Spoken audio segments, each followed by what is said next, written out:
The most challenging was just the consistency of going to the events. There's a ton of events that Sac State does, and trying to manage that with school and things like that. And one of the things, I'm also a graduate student, so trying to manage that time was very difficult for me at first, just because you couldn't go to all the events all in one week. So you really had to plan your schedule out throughout the whole entire semester. So one of the ways I overcame that challenge was I just put a reminder in my calendar, and then not only did I label the event, I also put what area it was covering.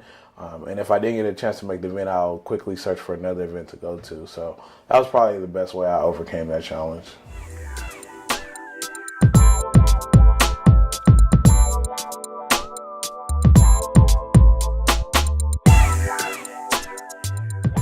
It's definitely had a tremendous impact on me because I really got to learn about the philosophical perspective of leadership. And so sometimes we look at leadership as like a practical thing to do, like it's just something we do, right? We're the president of the organization, we just have to be a leader.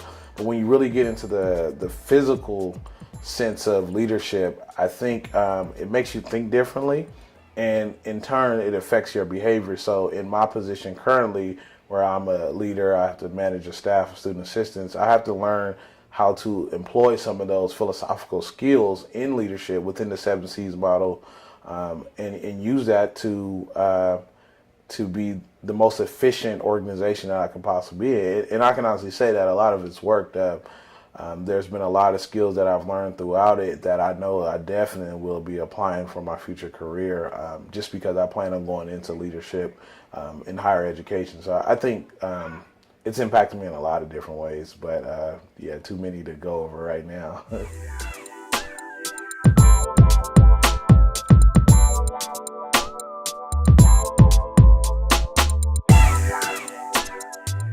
I think the one thing I didn't expect is to learn so much, right? And so when I started diving in more into the leadership, especially books, I read a lot of books from John Maxwell, who does a lot of literature on leadership. He even quotes the 7Cs models of leadership. And so I learned a whole lot of information. And in one of the workshops, I think it was in a gold certificate, we did like a kind of analysis of yourself as a leader. And of course, everybody has what they think they are and what they actually are just based on some of those questions.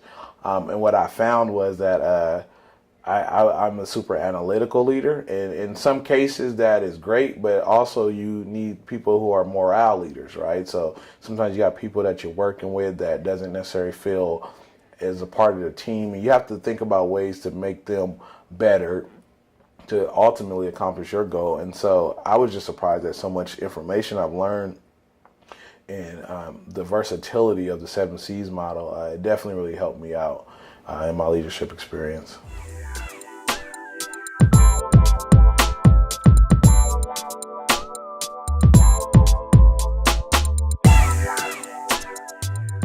In 5 years, I see myself with my doctorate degree.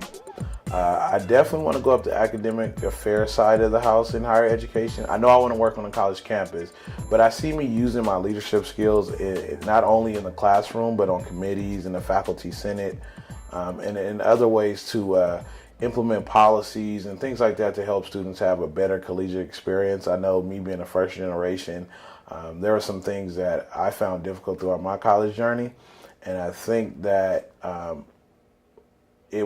I would best be served in that area.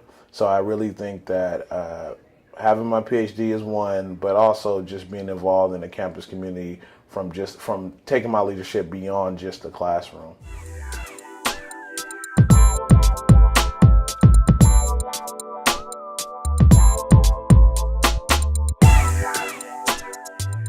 Oh yeah, definitely. Like currently right now, I'm the program coordinator for the Martin Luther King Center here at Sacramento State. And like I said, I use a lot of this stuff. I mean, honestly, when I go through contentious times throughout my job, I refer back to the 7Cs model, because one of the biggest things that you're going to deal with in leadership is personnel, and you have to know how to work with other people. People are not going to be from the same culture, same backgrounds, and you got to know how to work with them and also lead them to reach the ultimate goal, which is, and some people, they don't have the same goals as you. And so how do you try to figure out how to align those things? And so, yeah, it impacts me a lot. I use it now to this day. And like I said earlier, I plan on using it for the rest of my life.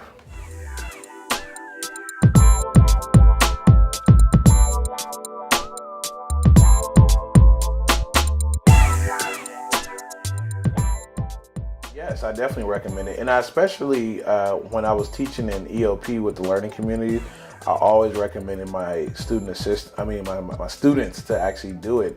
And the reason why is because, when people apply for jobs, one of the things that most people ask for is leadership. But there's a difference between demonstrated leadership and, yeah, I was the president of a club, so yeah, it qualifies me as a leader. But as we know, in any leadership literature, that position is probably one of the lowest forms of leadership, right? People listen to you because they have to. But what you really want to get to is people listen to you because they want to, because they see the big picture. And that's probably the biggest thing.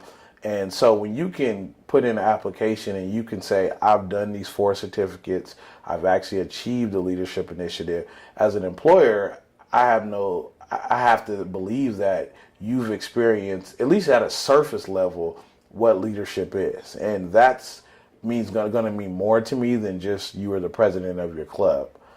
So yeah, I definitely recommend it to everybody to do it. In fact, most people who have done it are usually successful post-college.